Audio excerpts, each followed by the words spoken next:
U.S. sanctions could drive the last nail on the coffin of the Philippine Air Force's planned acquisition of Russian heavy-lift helicopters. President Rodrigo Duterte, who has been warming up to Moscow since taking office in 2016, announced last January that the Philippines was buying cargo helicopters from Russia.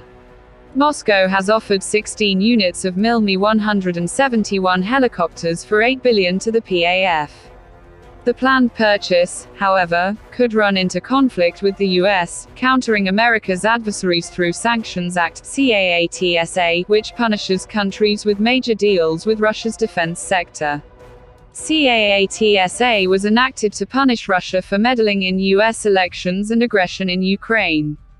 Philippine Defense Secretary Delfin Lorenzana said CAATSA could derail the potential defense deal with Moscow, which would have been the country's first major procurement of Russian military equipment.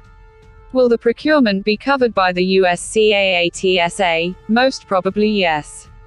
And that could affect the project, Lorenzana told Inquirer.net. The US, he said, had warned the Philippines that a possible deal with Moscow would be covered by CAATSA.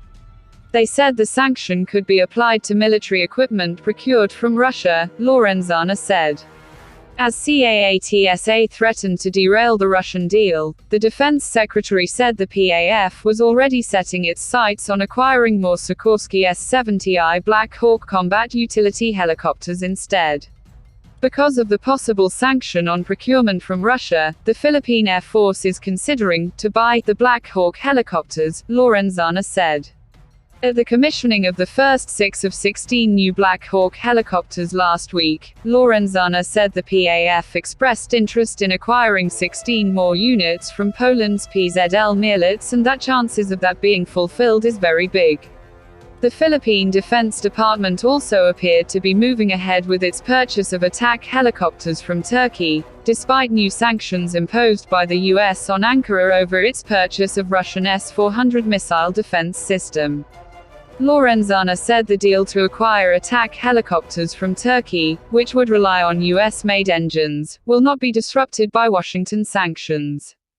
The Turkish government has assured us that they will get the engines, he said without elaborating. The Philippines intends to buy 6 units of T-129 ATAK helicopters from Turkish Aerospace Industries for $13 billion.